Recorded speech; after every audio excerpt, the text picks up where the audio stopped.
Hello and welcome to the Global Innovators in Business series. In this series, we interview leaders and innovators from different fields to share their experiences and advice with undergraduate students to provide inspiration and motivation. Our guest today is Anna Harman, and is a co-founder and CEO of Studs, a lawyer, innovator, and entrepreneur. And I started Studs in 2019 to create a new type of ear-piercing experience. Today, Studs has over 22 locations nationwide and a vast online presence, redefining and reimagining what it feels like to get an ear pierced. Thank you so much for joining us, Anna. Thank you so much for having me. I know I quickly shared an overview, but could you tell us more about Studs? Sure. So Studs is a retail concept where we are reimagining the ear piercing and earrings experience. We currently have 23, about to be 24 stores all across the US. We will have over 30 by the end of this year. We launched the business in 2019, so we're about 5 years old now. I will start off recognizing that I am very unqualified in this area. Uh, However, from the little I know of ear piercing, which is connected with a needle in your ear, it seems like a very nerve-wracking and intimidating experience. However, it seems that like 80 to 90% of females all have their ear pierced at some point in their life. What is the underlying meaning of piercing your ears? What does it mean to the customers? What does it mean to get your ear pierced? Yeah, it's funny. We've done a lot of customer research on this over the course of the business. And when we started, I think we were really focused on the idea that ear piercing is obviously not to put holes in your ears, but it is to wear earrings. In its most extreme version, I think it's really about self-expression and telling the world something about yourself. In its least extreme version, I think it is really like akin to getting bangs. It's a fun thing to do. That's not as serious as getting a tattoo, but I think for each customer, it really varies depending on who you are and what you're trying to accomplish. But for everyone, I think it's you're not trying to have holes in your ears. Understood. What was your first experience, and why did you why did you start this business in the beginning? Yeah, when I first got my ears pierced, I was 8, and so it was long ago, and I got them done at a local jewelry store with my mom. Mm. When I had the idea for Studs, it was because I went to get another piercing, and I hadn't had a piercing done in 10 or 15 years. And I went to a local place that was very premium, and I probably would have spent somewhere between $500 and $750.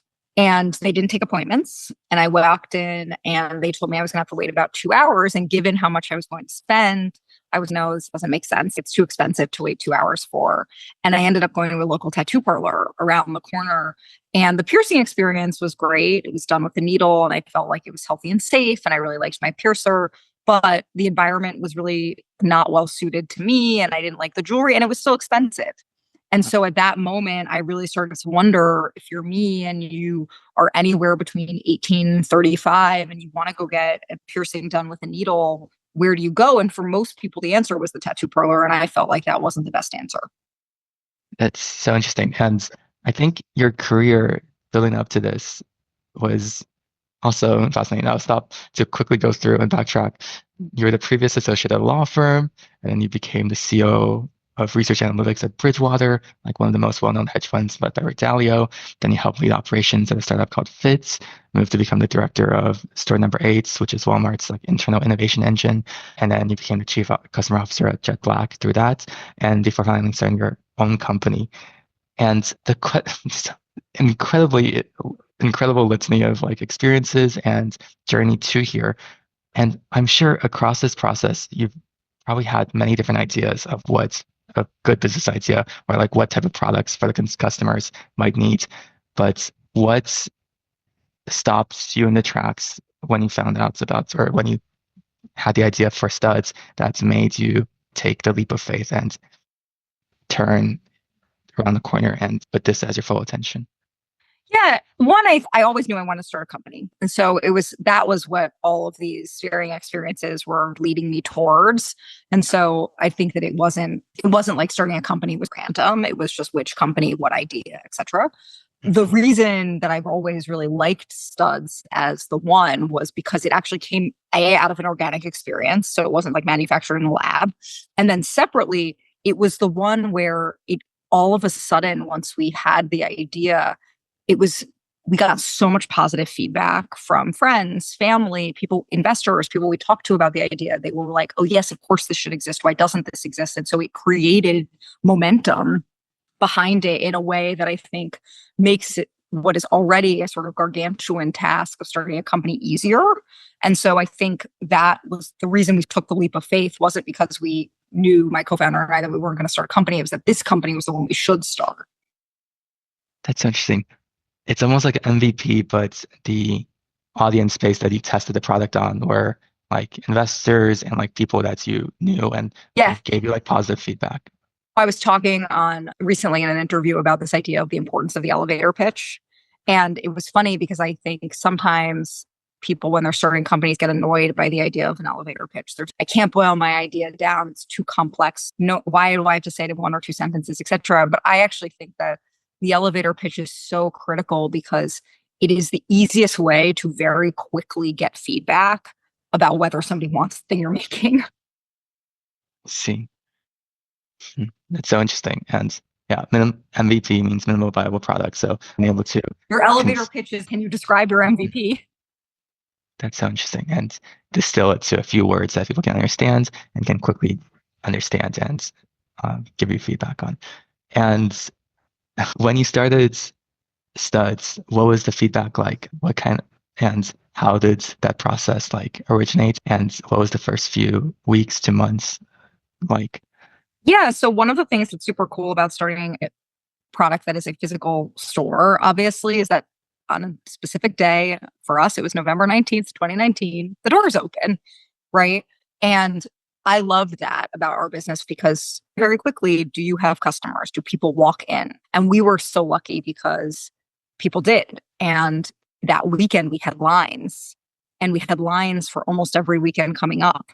And so we knew that we had product market fit very quickly because people went out of their way to come into Studs, right? Which I think is really different than for many businesses, even consumer businesses that start on e-commerce, because I think it's really easy in the beginning to be like, we just launched and not that many people want it yet, and we have to get the word out, et cetera. For us, it was like immediately it worked. That's very few companies have this like luxury of seeing their first day product like get so much attention, so much publicity. What did you do ahead of this to prepare for your first launch? Yeah, so we raised our first round of money probably about 7 or 8 months before we launched the company, and everything between that period of time of getting the first cash in the bank until opening the doors was about opening the doors. So that's hire the initial team, create the store design, create the customer experience, build the brand. And so we worked 24/7 for 7 months just to get the doors open. And then, like I said, the sort of exciting thing about getting the doors open is you have to see if people walk in. And in our case, people did. But I like that in the sense that I think it forces the issue of product market fit immediately if it's going to work. The odds that it gets better through time in stores are just not that high. I see. Wow. I never thought of that. But the initial feedback is very representative of your future, like the product market fit. That's so interesting. And then a few weeks into your second store in New York, COVID took form. And I know Studs, I think, started off as like a in-person retail based experience, and COVID was very not made that very difficult. So How did you survive, and how did you manage that time? Yes, we were, it was truly couldn't have been worse timing. We had just opened 2 stores. The second one had opened not 2 weeks before the world shut down. So we obviously closed both. We were closed for about 6 months, and we really focused on building the e-commerce experience during that time, which was, I think, great as a forcing mechanism because e-commerce had been a bit of an afterthought when we launched the company. And I think really having the time and attention to focus on it was helpful. And then I also think one thing that was just great as a general matter is if there was any silver lining in this sort of horrible tragedy that was happening to the world, very often when you start a company and you have product market fit and you have momentum, do you get like a forced moment to slow down? And it was that for us. And so for the smallest of silver linings, I think, was that we could stop for a minute and be like, okay, we are going to focus on e-commerce. What have we learned in the past 3 or 4 months of the company's existence? How do we apply that and open the studios again? So that was good in a way for us. And then as of September 2020, the stores reopened. And then we really started sort of meaningfully building more stores in 2021 and 2022. That's such an interesting natural experiment because very few companies have that like period of like time that they can wait. And yeah, like forced reflection. yes. Is there anything that came out of that period of reflection that wouldn't have if COVID didn't happen? I think the main thing that came out of it at the time was, one, a real opportunity to figure out, like I said, e-commerce and what was our e-commerce offering and how did we want to present that to the world, and things we wanted to do about redesigning the website and customer research we wanted to do, etc. The other thing that came out of it was, I think, just the opportunity to be more deliberate when we reopened, right? We knew we were going to open in a different environment, and we had to make different plans for that. And I think the space and time allowed for us to make those plans in a sort of non-chaotic way, if that makes sense. No, that definitely does. And then fast forward to now, I think the brand has taken shape as something that is very culturally embedded into society. And you have partnerships with Glaze, like the hot chocolates, when you like open different stores, you have with influencers. It's really interesting because I think one of the biggest assets for a company now is like buzz around it, or like the kind of like culture around it. But it's a very difficult thing to build. How has Studs like approached this problem, and how have you like put that to the forefront? We think a lot about how do you insert yourself into the zeitgeist versus makes the zeitgeist. And I think we've done that throughout all of Studs' time. And I think the reason that works for us is we're focused on who else is making noise and how can we attach ourselves to them versus how do we try and make our own noise, if that makes sense. And so a good example of that, I would say, is the hot chocolate partnership that you're referencing, which we did with Gloss, which is this amazing viral hot chocolate store around the corner from where I live. And when Gloss opened, it was an ice cream store. It actually opened in the summer of 2023. And for probably 6 months, it was this sort of like adorable, but somewhat sleepy, frankly, little ice cream store around the corner from my apartment. And then all of a sudden in like November, December of 2023, lines started to appear like around the block. And it was because Sasha Zabar, who owns it, had tasked himself and the team with this idea of like, we're going to create a unbelievable, delicious and viral product in this hot chocolate. And they had done it. And it was amazing because the combination of social media plus how good the product actually is had created incredible buzz. And I was like, how cool would it be if we created Studs X Gloss with a custom flavor and gave it away outside of one of our studios, where we're basically attaching ourselves at some level to their buzz. And I don't mind that. I love that. I think, look, our brand is big enough that people want to collaborate with us all the time, but I only want to collaborate with the people that I think are doing things that are thumb stopping on social media, that are making people pay attention, that are breaking through the noise in people's brains. That's such an interesting mindset. Now it's be the spotlight, but be a part of the full spotlight. Yes, there is existing spotlight. How do you join in that little ring?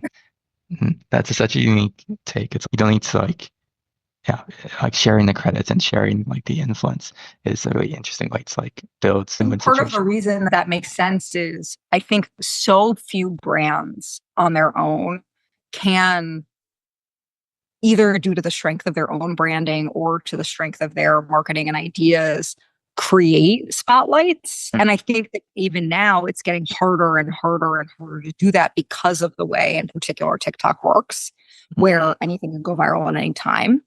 And so this idea that we would spend all of our time and energy trying to create owned content and brand campaigns where we're trying to make sure somebody is noticing us versus being like, who else are they noticing? And this is also embedded in all of your stores. There's very good Instagrammable like displays and like very good lighting. I think this fits with this narrative of this new generation of taking a picture right after they get an earring. It's a very interesting concept, and you've embedded that like social media, new generation technology into the essence of your product, which is really fascinating from the start. So like you built this product for this target market.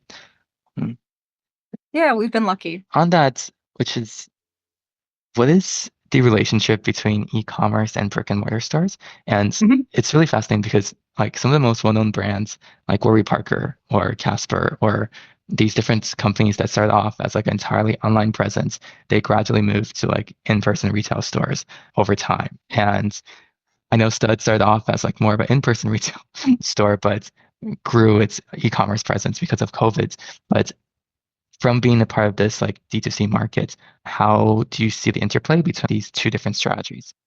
We were always the store first business, which I think is really different than the D2C businesses that you mentioned. You can't get your ears digitally pierced. You got to go to a store. We were like, we are building a store business. E-com is a halo for us. It is a real part of the business, but it is not the business's like reason for being. And we use e-commerce data to inform where and how we think about opening new stores. So if we have a pre-existing e-commerce customer, we want to be able to serve them with a store, et cetera. But I would say fundamentally, we are a retail company. And I think for many of the brands you mentioned, fundamentally, they were an e-commerce company that then went into stores. And I think it's interesting in Warby's case, the stores have, really eclipsed the e-commerce business, which makes sense, right? But in Allbirds' case, that's not true. Allbirds, they recently closed many of their stores, right? And so I think for me, at least, it's the clarity of us being a store first business has been very important. And the type of service and the type of product is really important. Warby Parker has glasses, I think shoes. Yeah, it's like the different type of like environment is also really interesting and what works and what doesn't work in these settings.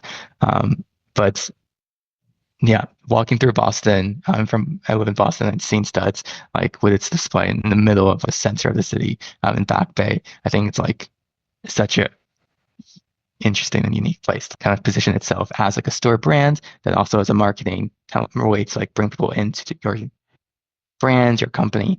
How have you chosen these locations? I know like you mentioned the e-commerce business as like a part of the setup of where has demand, but a lot of your stores, even the first two stores, are like in the center city in New York. Why is that your target market? I think one, we were in New York, so the store needed to be close by. So there was like a practical element to it. Two, obviously, as a place to start a retail business, New York is the biggest, the most dense, the most trade areas where you can open stores. So if we hadn't been here, I actually think we probably would have, moved here to start the business. Now, in terms of where we pick going forward, I would say it's an art and a science. I think the art is where we think our customer is intuitively based on where are they living now, where are they moving to, where are the cool upcoming cities that we think our customer might be, and then simultaneously using data, like I said before, around where is the e-commerce customer, how much density is there in a given market. We now know a lot more about who our customer really is, and so we can do more advanced analytics about are they there, in what numbers, etc.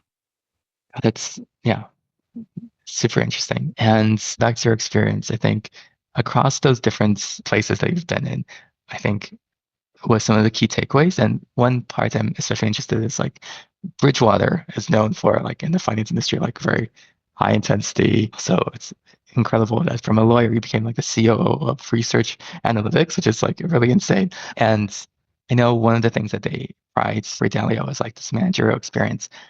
Is there anything from that experience or other things across your rest of your career that you've taken and seen like a very quick application in starting Studs? I love Bridgewater and I love my experience there. And obviously it gets a lot of flack in the media, but for me, it was wonderful. And I spent many years there. And I think the most important thing is I really believe in the principles. And I think some people think that it's a cult and the principles are like the Bible of the cult or whatever. But for me, I found it so applicable in how I manage, how I think about management. And it was transformative for me in terms of how to actually practically run a company in a day-to-day sense. I think every founder would be benefited from going through a mini Bridgewater education about how to think about management. So in that sense, it's been incredibly valuable. And then more practically, I would say Bridgewater is a very transparent environment, and that I have taken into Studs. We're very feedback oriented, very transparent. And so that the reason I even went to Bridgewater was those values resonated with me personally in the way that I live and am. And I've just taken that into Studs as well. It's interesting because I understand this in the context of Bridgewater, where each investment has a positive and negative, and there's like a very quick, like, you made money, you lose money, like good and bad. And or like also there's like a decision making process of like how you made the decision. In the company, how do you like ensure this transparency, ensure like this accountability across your employees?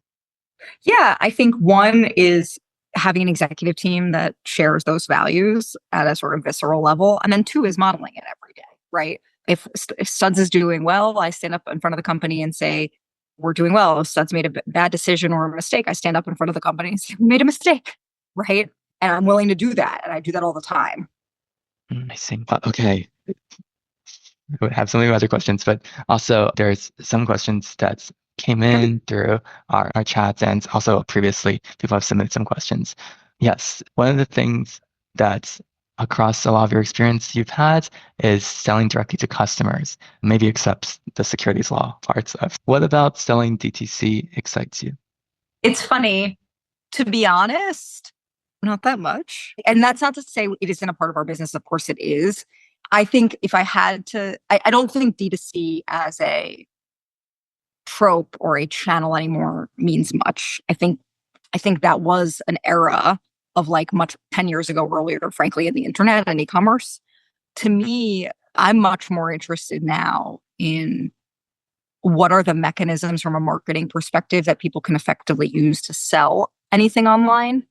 And we don't sell on Amazon as an example, but I think if you have a highly commoditized product, I don't know, you're making spatulas or something, right? If you're not selling on Amazon, you're crazy. And similarly, I think if you're selling makeup or skincare and you're not selling via Sephora, Ulta, or Target, you're crazy. And to me, all of this is about like, how do I get into my customers' wallets, mind share, etc. And I'm not waking up every morning excited about the idea of D2C in the way that I think people 10 years ago, it was incredible because when you think about if you were Harry's, you started selling razors online, A, no one was doing it. And B, the advertising arbitrage you could get on Facebook at the time was unbelievable. Just none of that exists anymore. And so now everything that you should be thinking about is how do I channel diversify and how do I actually get my product in front of people in a way that feels much more organic and natural than buying Instagram ads feels today, if that makes sense. That's really fascinating. What is one marketing tactic that you think has been most So I've been beneficial? thinking what's interesting. I don't know if you've ever read, there's this article that Andreessen Horowitz, venture partner, wrote a long time that's called about the law of shitty click-throughs. And it's basically all about how every marketing channel inevitably degrades through time. And he wrote about the banner ad as the sort of paramount example of it. The article is like 20 years old. And he was like, in the beginning, the banner ad, everybody clicked on the banner ad because the banner ad was so new and novel. And remember companies like DoubleClick? And he was really focused on this idea that now, today, of course, like there are still banner ads and literally not a single person clicks on a banner ad. And so I think a lot about that, which is what am I experiencing as a customer where I find myself paying attention? Like I'm going out of my way to stop what I'm doing, to watch an advertisement, click on an ad, pay attention to a recommendation, et cetera. And practically, I think for me, at least right now, that's coming in the form of newsletter. I think Substack and the rise of sort of people wanting to individually connect via writing versus via pictures is changing. And I find myself like the things I am being the most influenced by right now are reading newsletters and clicking on products and thinking about buying products. So interesting. Yeah, I talked to Fred Monster, who was at Zappos with Tony Hsieh. I think Tony Hsieh would DoubleClick and was like one of the founders of the first generation of marketing ads. Then there's people, more recently there's like a startup that created ads on like Lyft or Uber cars. Like difference periods of time. There's like very, very different types of, it's a banner ad too, but it's like in a very different medium, very, very different time, very different medium. Yeah, that's a really interesting idea. And I love that Substack and newsletters is a feature, which we'll also share with the audience. From your customers, how many are new customers and how many are customers who have pierced before? Do you see like a market expansion through studs? About 30% of our customers are repeat customers, and 30% of our revenue comes from repeat customers as well. It's circumstantial that the number is the same. That we find that number very high. And when you think about it, obviously studs is not a replen product. It's not underwear, it's not skincare, it's not toothpaste. And so you don't have to come back and get another piercing, but people do. And they buy earrings, which we feel really excited about. What is your decision-making process? Has there been any decision models you have learned over your career that has continued to help you? It's interesting going back to the thing I was saying about Bridgewater. For me, the most useful practical application of the principles is about having frameworks, about not only having frameworks to make decisions, but also frameworks about pattern matching what decision you are making to similar decisions you've made in the past. And one of the sort of tropes of Bridgewater was this idea of which one of those is this, which pattern, which type of decision are you making, and having good rules in your mind about how you make that sort of decision. And so I would say my process is more about pattern matching and trying to step above the decision itself and think about how do I make decisions like this one. Could you share one example of something that's kind of like leveraged this type of thinking? Sure. We open stores every single month, and we have to make decisions about how much money do we spend on marketing a given store, how much effort do we spend on marketing a given store. And instead of each time saying, let's reinvent the wheel and think about this store on its own, we created a framework system where we tier them, and we actually have different levers that we apply based on the tiering so that the team can basically operate according to a list of a decision we made long before, versus every single time being like, what are we going to do for Atlanta? It's less what are we going to do for Atlanta and what are we going to do for a store like Atlanta? Does that make sense? It does. And that's really helpful context. Yes. And that makes sense. The pattern matching is like something that you're backtracking historically to see like things that worked and like the same success. And then tell us about Fancy Studs.